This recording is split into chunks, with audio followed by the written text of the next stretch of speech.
In this lecture, we'll take a look at integration. So an extremely important topic, very heavily linked in with differentiation. And in fact, integration is the opposite function of differentiation. So sometimes these are called antiderivatives. Okay. Now, of course, with differentiation, we were finding gradients, would be rates of change at particular points along a function.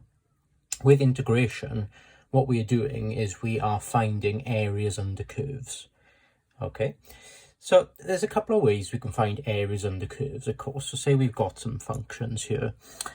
We could, if we wanted to, of course, draw some rectangles. And we could find the areas of these rectangles between these 2 points here, known as limits. Okay, so lower limit, upper limit. We could find the areas underneath these rectangles. And of course, that would give us a fairly decent approximation for the area under the curve. But of course, not exact, because you've got this area above here that we haven't taken into account for.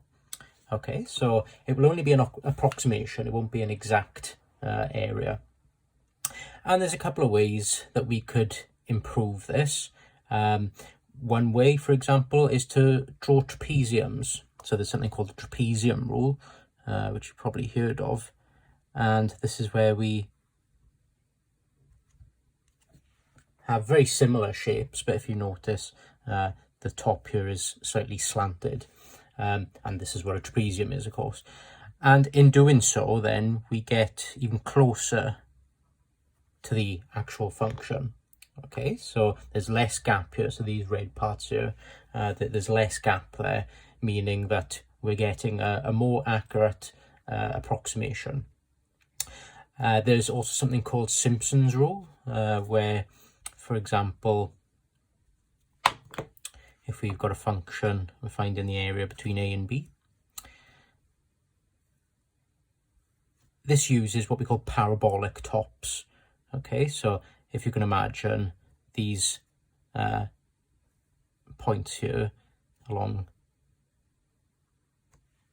the top of these lines, okay, called ordinates. With Simpson's rule, what we have are parabolic tops. So in other words, the curve is hard to see there, but basically we've got a top like that. Okay, so it's curvy. And of course, in doing so, then we're getting even closer and closer to the function. Okay, so our approximation is getting better and better. Now, going back to these rectangles at the top here, how could we make this more accurate? Well, of course, we could draw more strips, couldn't we? So if we draw the same thing again, between A and B. If you can imagine, the more and more strips we put in, if you can imagine, hard to draw on here, but the more and more strips we put in, the closer and closer we're getting to this function. Okay, so we're getting closer and closer to that curvy line. Now, this is basically what integration is. Okay, integration is splitting this up into an infinite amount of strips and adding each of those strips together. Okay, and an example of an integral then would be something like this. So if you wanted to integrate this function here, so let's call this function, let's make something up, x squared plus 5, for example. It doesn't look like that in reality, but we'll call it x squared plus 5. We could say, to get the area under this curve, we could integrate this between limits a and b, and we'd be integrating this with respect to x. Okay, so this dx means with respect to x. So in other words, we're integrating the x's in this function. Okay, this becomes very important when we get on to integration by substitution, and for further study, if you start looking at double integrals, for example, this becomes a bit more important. But for now, really, with the basic integrals, you can pretty much ignore it, okay? But it needs to be there for this to be mathematically correct. Okay, so this is the integral sign, very stretched out S. This used to be the old-fashioned term for summation. Okay, so adding of things. So in this case, of course, addition of areas. These days we tend to use sigma, don't we, when we are talking about adding certain things. Okay, but this S is now known as the integral sign. Okay, so what we have here then is an example of an integral, but we're going to have a look at two types of integrals initially. Okay, so we have two types of integrals then. We have something called a definite integral, and we have something called an indefinite integral. Okay, so a definite integral is where we are integrating between limits. Okay, so for example then, we could have a definite integral that looks like this. Okay, so between 0 and 2, for example, we're integrating x squared. And from that, we get back numbers. Okay, so we'll get a number back for the area under that curve. And of course, then depending on the application, that will define the limits. Okay, when we're just looking at pure mathematics, I suppose, if you were to push me for limits, you could say units squared, because we are finding an area, but generally I'll be happy if you just state a number. Okay, like I said, depending on the application, that will define the limits that you are using, a little bit like differentiation in that respect. Indefinite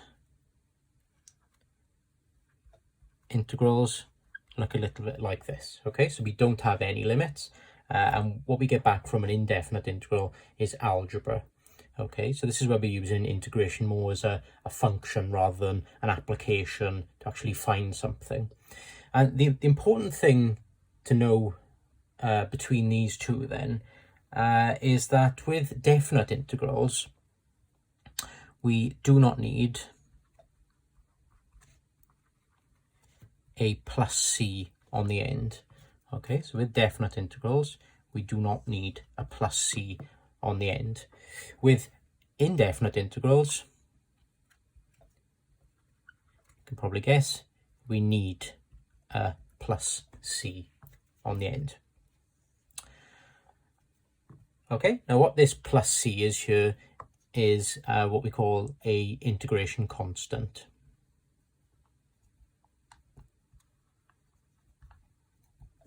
Okay, an integration constant. So we'll see where that comes from later on, but for now just accept that when we've got an indefinite integral, so when we don't have any limit, we need to put a plus c.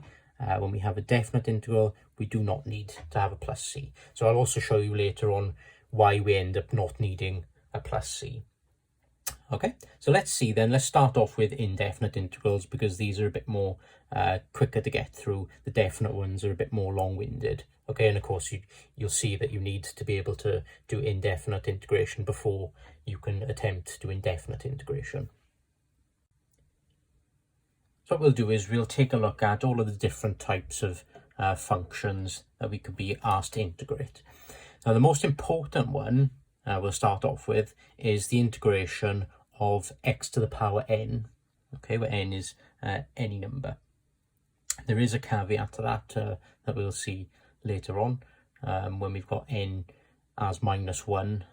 There's a bit of an issue with that one, but apart from -1, n can be any number. Now, the integral then of x to the n dx, so with respect to x, is equals to x to the n plus 1 over n plus 1 plus c. So like I said, this is an integration constant. We can find that if we're given something called boundary conditions, but we're not going to look at that in this video. Okay, so this is the most important thing to remember about integration. So, for a very straightforward one then, if I ask you to integrate, for example, x to the power 5 dx, we would get x to the 6 over 6 plus c. Okay, so in other words, increase the power by 1 and then divide by that new power. And the same goes for if we've got numbers in front of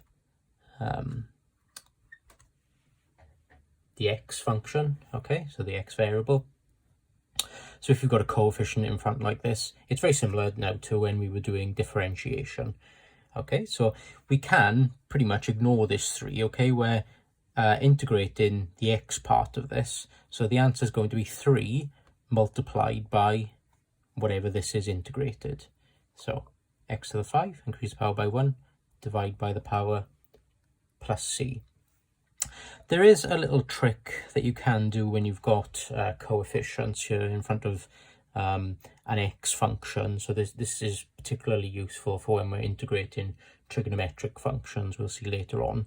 But we can rewrite this. We can take this 3 outside of the integral.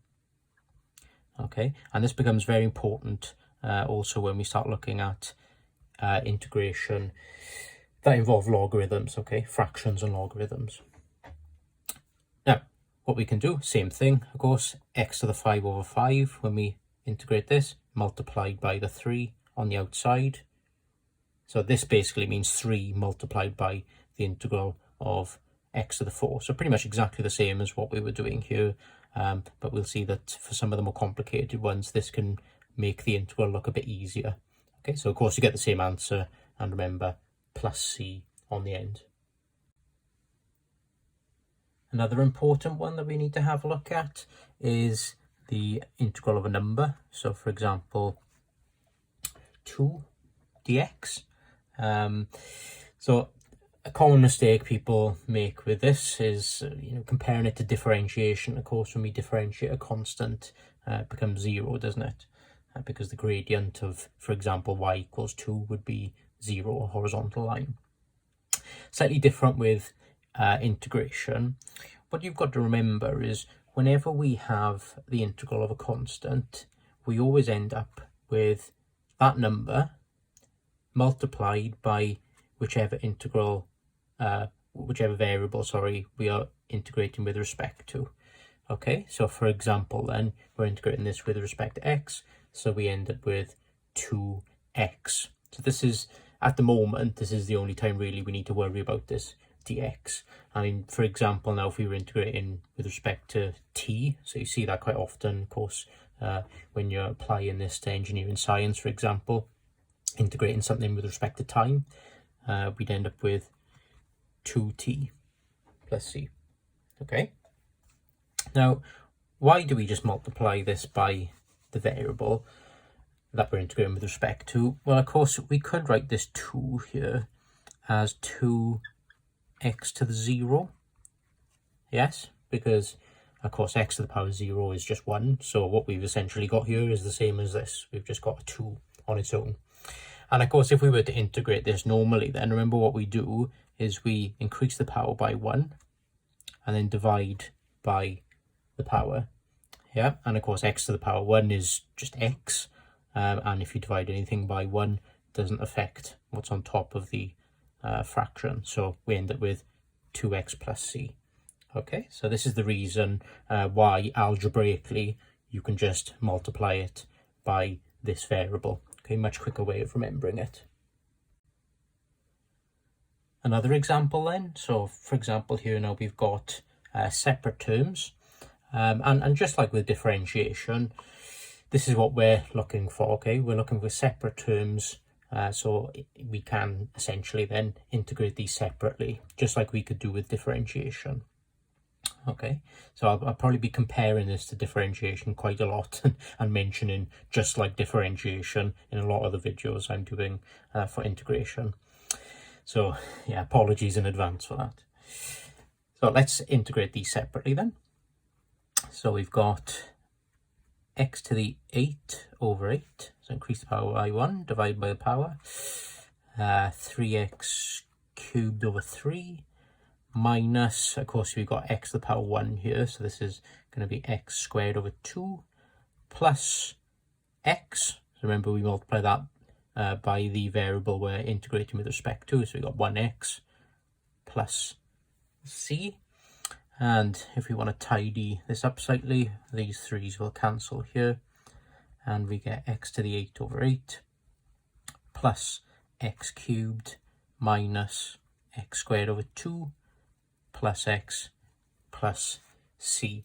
So we don't have to cancel things down like I have here and simplified it, but we'll see that when we get onto definite integration, it does make it a little bit easier if you do simplify your answers. Okay, so this is all we're looking for when we're integrating our separate terms so that we can integrate them separately. Another example then, so here we have two brackets multiplied by each other and we want to integrate this. Now remember, what we were aiming for is to have separate terms. Okay, so what we need to do is a little bit of algebra. We need to just multiply this out and we should get separate terms, and then we can integrate it. Now if we do have some terms that we can't multiply out any further than we are given, then we use something called integration by parts or integration by substitution. Okay, so a bit like the product rule and quotient rule for differentiation, but we'll have a look at those in separate videos. Okay, so let's multiply this out then.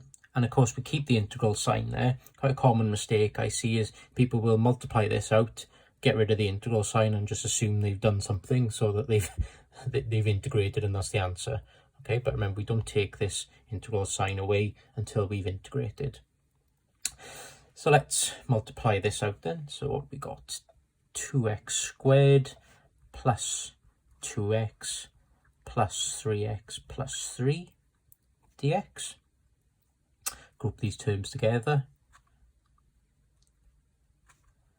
So we got 2x squared plus 5x plus 3 dx. And of course now we have separate terms and we can integrate. You could have integrated from here, of course, if you wanted to, as we've got separate terms, but always try and simplify your terms and group together whatever you can. So what do we get then? We've got 2x cubed over 3 plus 5x squared over 2 plus 3x, and don't forget, plus c on the end. Okay, so we just needed to multiply out our brackets first, and then we can integrate. And now then, let's have a look at the integral of some of these algebraic fractions that pop up occasionally. So of course what we want to have, just like with differentiation, is we want to have x's to powers. Okay, so we want to take this to the top, and this will become, of course, x to the minus 6, and then we can integrate as normal. Okay, so x to the increase the power by 1 and divide by the power. Always be careful here. A common mistake I see is people will add 1 onto the 6, so they'll write this down as minus 7, but think about what you're doing. I know it's easy to do, easy to make that mistake, for example, in an exam when you're rushing through, but we're adding 1 onto minus 6, so of course we end up with minus 5. So that's a very common mistake that I see. So we end up with x to the minus 5 over minus 5 plus c, and you could leave it like this, or of course you could take this x to the minus 5 back underneath. So you could write this then as 1 over minus 5x to the power 5, of course changing the power back to a positive, plus c. And of course, if you've got a non-1 number at the top, so for example a 4, very much similar, we take this x to the top, yes, so we take this x squared to the top, and this will then become 4x to the minus 2. Now we can integrate this as normal, so increase the power by 1, becomes x to the minus 1, divided by minus 1, plus c. And we could leave it like this if we wanted to, but we could take this x back underneath if we wanted to. Of course, 4 divided by minus 1 is minus 4 over, and this x is coming underneath. So we've got x to the power 1 underneath, which is just x. Okay, so minus 4 over x plus c. So similar things, of course, I'm shading off into algebra here, but exactly the same thing. You could argue, though, it's better to write it like this. We'll see when we get on to definite integration. It can make some of the calculations a little bit easier if you've got x's to positive powers. Okay, but both of these are acceptable as an integral from this. So here then we have 1 over x, and we're asked to integrate 1 over x. Now this is the only caveat that I mentioned to the standard integral earlier. So remember what I said is that if we were integrating x to the n dx, then we get x to the n plus 1 over n plus 1 plus c. Now remember I mentioned that this is okay for all numbers apart from n as minus 1. Okay, now of course if we integrate this as normal here, what will happen? We'll bring this x to the top, so that's the standard integral there. We bring this x to the top, and of course we end up with x to the minus 1 dx. Now let's try and integrate this as normal then. So increase the power by 1, so that's x to the 0, which is fine, and then we divide by that power, don't we? We divide by 0. Now of course we can't divide by 0. Put that on your calculator and it will probably explode. Okay, so we can't divide by 0. So there's a standard integral for this one. Okay, this integral here doesn't work for x to the power n when n is minus 1. Now, thinking back to differentiation, can we remember what we would get if we differentiated ln of x? Well, if you remember, we get 1 over x. And remember now, integration and differentiation are opposites. So when we integrate 1 over x, the standard integral for this is ln x plus c. Okay, so that's a very important standard integral. And the reason we get from 1 over x to ln x, we'll see when we cover integration by substitution.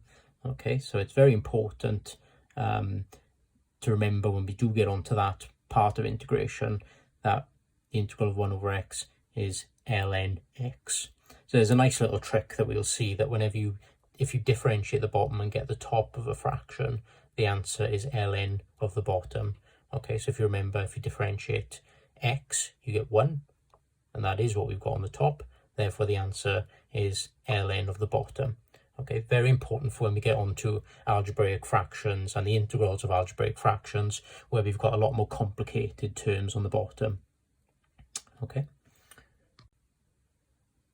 Other important terms that you're likely to be asked to integrate then, so very similar to how we did the derivatives of these. Of course, we're always wanting x to a power before we can integrate. So if you remember then, square root of x is x to the half. So getting up to you if you want to use decimals or fractions for this. So we've got x to the 0.5, and of course increase the power by 1, and then divide by the power. Okay, so that's the integral of square root of x. If you want to use fractions, that's fine, but you'll see that it can make it look a bit more complicated with fractions. You end up with fractions within fractions, and it doesn't look too nice. Okay, so that's another important one, and the same goes for if you've got cube root of x or x to the 4th root, for example. Of course, you've got x to the 3rd then, and x to the quarter, and so on. Okay, so again, that's a little bit of algebra there rather than integration, really. The other important one that we'll see is the integral of the exponential function. So just for a general rule then, if we are asked to integrate e to the ax, where a is a number, so it's very similar to the derivative, but slightly different. We end up with 1 over a e to the ax plus c. Okay, so for example then, if we're asked to integrate, say, e to the 7x dx, we'll end up with 1 over 7 e to the 7x plus c. Okay, so very similar to the derivatives. If you remember, when you differentiate something like this, you end up with 7e to the 7x. So very similar, but we've got this fraction here with the number on the bottom instead. And of course we can integrate the trig functions, sine, cos, and we usually see sec squared ax. We can integrate tan x. Of course, it's a bit more complicated because it's an asymptotic function, if you remember. So the integral of tan x involves logarithms. We'll have a look at that a bit further when we have a look at integration by substitution. Okay, so the integral of tan x is minus ln cos x plus c. But of course, if you remember, when we differentiated tan x, we ended up with this. So it does make the integral of sec squared ax a little bit easier. So these are very similar to the derivatives, so you have to be careful, especially with the minuses in front of these. So when we integrate sine ax, we end up with minus 1 over a cos ax plus c. So a's are numbers. When we integrate cos ax, we end up with 1 over a sine ax plus c. And when we integrate sec squared ax, we end up with 1 over a tan ax plus c. So if you remember, when we differentiated tan, we ended up with sec squared x. So of course the opposite function will end up with tan. Okay, so very straightforward. Of course, just substitute your numbers in then for a's. And this is where that little trick I mentioned earlier of taking this number outside the integral can come in handy. So to integrate something like this, now of course if you're comfortable you can do this straight off the top of your head, but to make this look a little bit nicer, we can take this 2 outside the integral. And now of course we have something in that form that I just rubbed off, cos ax. Yeah, so now we can integrate this. And of course, remember, it's multiplied by whatever's outside the integral. So we've got 2 multiplied by a third sine 3x. So that was the standard derivative, plus c. And of course, if we multiply this out, then we have 2/3 sine 3x plus c. Okay, so that trick of taking the coefficient here outside the integral can make this and integrals such as this a little bit easier to deal with. So that covers all of the basic straightforward integrals that I can ask you to integrate, and of course they're very important and they will crop up in quite a lot of the more difficult ones that we have a look at. So when we get onto integration by parts or integration by substitution, all of those types of integrals will pop up. Okay, so what we were having a look at here then so far is what we call indefinite integrals. So remember I said that when we have an indefinite integral, so in other words, we don't have any limits, remember I said we need to put a plus c on the end. Now, why do we need to put this plus c on the end? Well, remember that differentiation and integration are opposite functions. So for example then, if we had, say, x squared plus 2, and I asked you to differentiate that. Okay, if I asked you to differentiate that, what would we end up with? Of course, we're differentiating now, so we've got 2x, and of course when you differentiate a constant, it goes out. Now, because integration and differentiation are opposite functions, of course, if I integrate this now, I should get back to what I started with. So let's integrate this then. And what do we end up with? So I'm integrating now. So we've got 2x, increase the power by 1. Divide by the power, and of course these 2's will cancel. So we end up with then x squared. Now, is that what I started with? Well, no, it's not. Of course, we haven't got this constant here, this 2. So we need to add in this plus c to take into account for the constant that we've lost. Okay, and there's ways of finding this c, as I said earlier, via things like boundary conditions. But if we're not trying to find what this plus c is, we can just leave it like this. Okay, so this is why we need this integration constant, is to take into account for this constant that has been lost. Now let's have a look at definite integrals. So these are ones now where we are integrating between limits and we're actually finding areas under curves. Okay, so let's start off on a nice and easy one then. the integrals between 1 and 4. So these are what we call limits, and this is what defines it as a definite integral. We want to integrate the function x squared between 1 and 4. Okay, so in other words then, if we were to draw this out very quickly.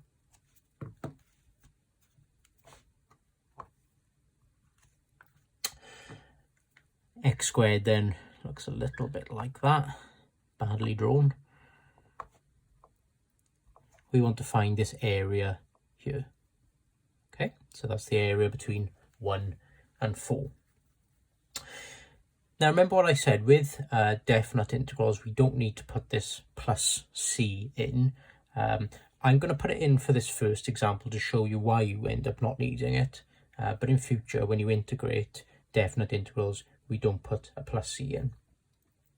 So first thing we do then is we integrate this x squared. So as normal, we integrate x squared.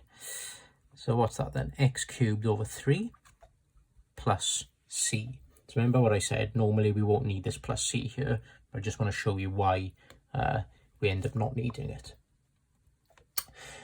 Right, so integrate it, and what we do then, and there's various different notations and ways you can do this, but we put it in a box like this, and we put the limits to one side.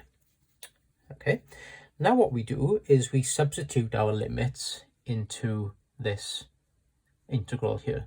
Okay, so whatever comes out of your integral, we substitute these into these terms. Okay, so for example, now we're going to substitute 4 in. So what we always do is we substitute the top limit in first. Okay, and I'll show you why in a second, but we substitute the top limit in first. So what do we get then?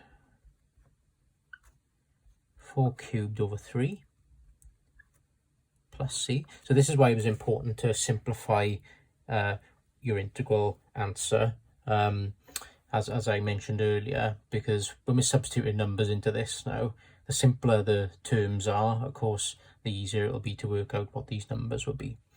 So we put the top limit in, and we always have a minus in the middle here. I'll show you why in a second, but always a minus in the middle, and then we substitute the bottom limit in. So 1 cubed over 3 plus c. Right, so top limit minus bottom limit. We always do this. Why do we do this? Well, what this gives us here is the area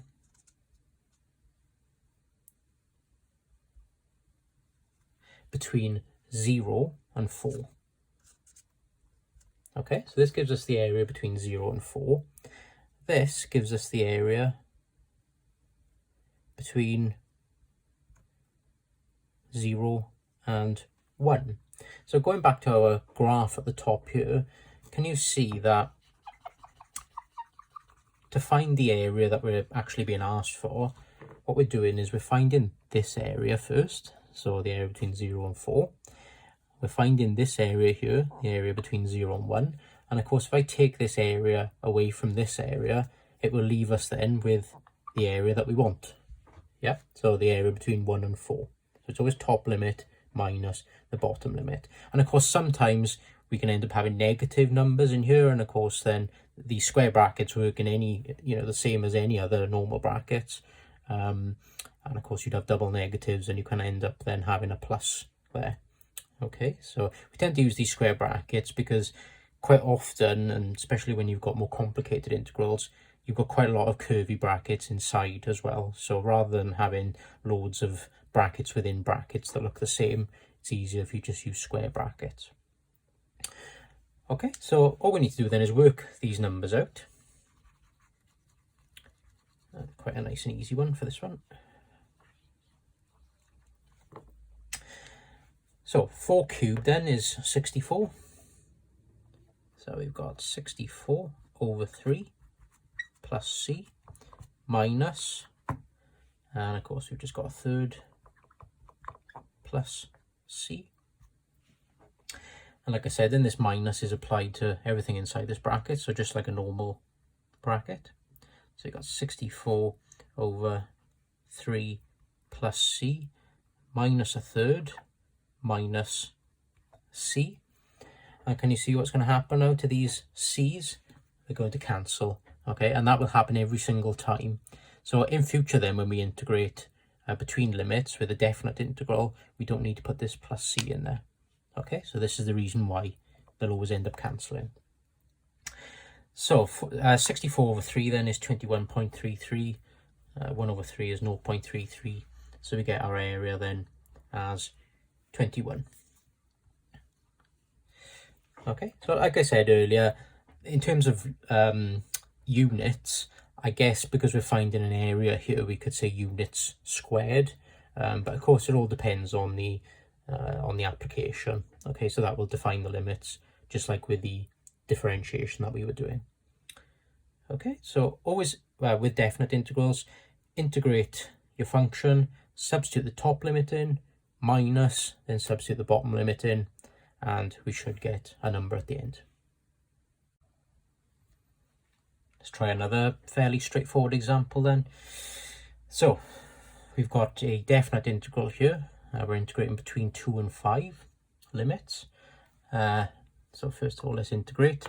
So what do we get then? X to the 4 over 4 plus 2x squared over 2. And of course, because it's a definite integral now, we're not going to put plus c in there. And we can cancel this down slightly, can't we? So we could put our limit straight into this, but let's make the maths as easy as possible for ourselves. Let's cancel these 2's. So we end up with x to the 4 over 4 plus x squared between 5 and 2. So that's going to make it a little bit easier now for us to substitute the limits into. Of course, you will get exactly the same answer, but let's try and make it as easy as possible for ourselves. Okay, so what do we get then? So we've got 5 to the power 4 over 4. So I'll make that a bit clearer there for you. Plus 5 squared minus, and now we're going to substitute the bottom limit in. So we've got 2 to the power 4 over 4 plus 2 squared. And now let's work these out. So we're going to get some fairly nasty numbers here. So we got 156.25. So that's 5 to the 4 divided by 4. 5 squared is 25. Minus 2 to the power 4 is 16 divided by 4. Again, a nice 4. 2 squared, of course, is 4 as well. So lots of 4's here. And we're left with then, in this first bracket, 181.25. Second bracket, we've got 8. Of course, take one away from the other. And we're left with 173.25. Okay, so that's that integral sorted. So remember now, we didn't need to put a plus c in there because it's a definite integral. Another example then. So we've got the integral here between 0 and 10 of x squared root x. So of course we've got a little bit of algebra to do here now first. X squared multiplied by root x, and of course square root of x is x to the half. And when we multiply x's together, we add the powers. So we've got x to the 2.5 dx. Okay, so of course if you did this by fractions, that would be 5 over 2. But I find it easier if you stick to decimals personally. So let's integrate this then. So what do we get? X to the 3.5 over 3.5. And of course this is between 10 and 0. So let's put the top limit in first. So we've got 10 to the power 3.5 over 3.5 minus 0 to the power 3.5 over 3.5. Now, you'd probably be able to tell from here, of course, that this bracket is going to be equals to 0 anyway. So really, we didn't need to write that one out. But always be careful, when you have a bottom limit of 0, it doesn't necessarily mean that this second bracket is going to be equal to 0. Okay, so it depends on the function, of course, that you're given in the integral. For example, cos of 0 is equals to 1, and e to the power 0 would be 1 as well. Okay, so if you had e to the power x, for example, and you were substituting 0 into that, you would get 1. So most of the time when you're dealing with, normal algebra functions like this, it will be 0, but just be careful, okay? Don't assume that it is going to be equal to 0. So this bracket's going to be equal to 0, so we can pretty much forget about that. So we're just worried about this first bracket here. So 10 to the 3.5, of course, we can use this button on the calculator, or sometimes it's got x to the y in order to put 10 to the power 3.5 in, and divided by 3.5, and we're left with then 903.51. Let's have a look at another definite integral then. So in this case, we've got a trigonometric function. We have 2 cos 3x. And if you look at the limits here, you'll see that we have pi's in the limits.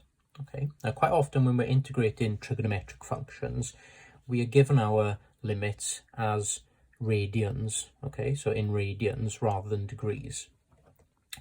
Now, if you haven't come across radians before, this just relates an angle inside a circle to its arc length. Okay, so for example, if we have a circle here and we've got a radius r, okay, imagine this radius r here. Now imagine it's a piece of ribbon and you just laid it on the outside of this circle.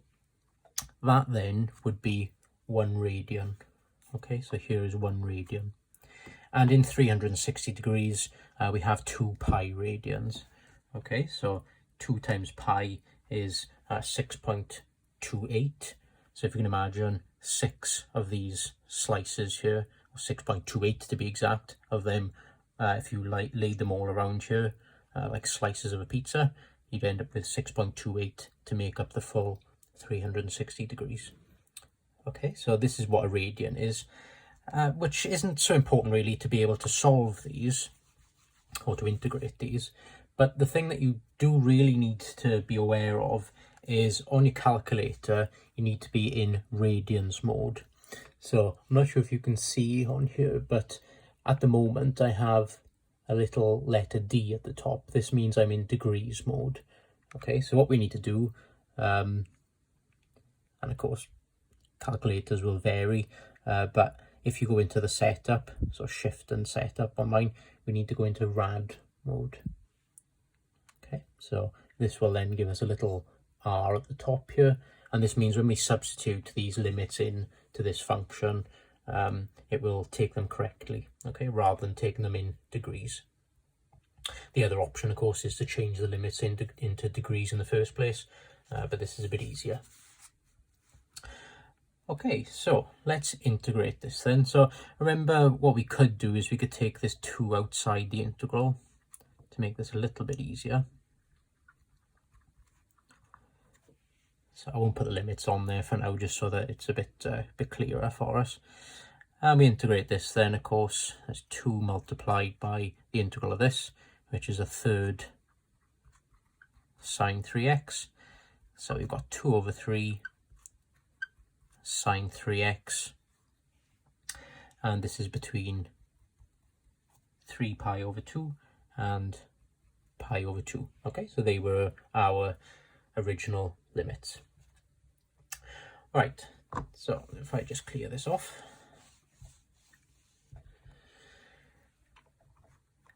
And maybe I'll write it at the top here just so that we can remember it. So we've got 2 over 3 sine 3x, and that's between 3 pi over 2 and pi over 2. Right, so same thing in terms of we substitute the top limit in and then the bottom limit, but it can look a little bit nastier because you've got pi's in there. So we've got 2 over 3 sine 3x. So it's 3 times 3 pi over 2, which will give us 9 pi over 2. Okay, so of course x here now is this top limit, so we've got 3 multiplied by that, which will give us 9 pi over 2. Minus, and we put the bottom limit in, so 2 over 3 sine 3 times pi over 2 is 3 pi over 2. Okay, so now we're in radians mode. We can put these in the calculator and it'll give us the correct answers. So what do we get then? So 2 over 3 multiplied by sine of 9 pi over 2, which quite nicely gives us 1, minus 2 over 3 multiplied by sine of 3 pi over 2, which also quite nicely gives us minus 1. So we end up with here in the first bracket is 2 over 3 minus, in the second bracket we've got minus 2 over 3, and of course that will then give us 2/3 plus 2/3, which is 4 over 3 or 1.33. Okay, so just got to be careful whenever you're given limits in radians. You need to be in radians mode in the calculator, but other than that, of course, the calculation of the definite integral is exactly the same. And when we get onto integration by parts and integration by substitution, if we're given definite integrals to calculate, this part is also done exactly the same. Okay, that the hassle with integration by parts and substitution is the actual integration part. Okay, the substituting limits in after you've integrated your function is exactly the same, no matter what type of method you're using to integrate. Okay, so that's integration then of definite integrals.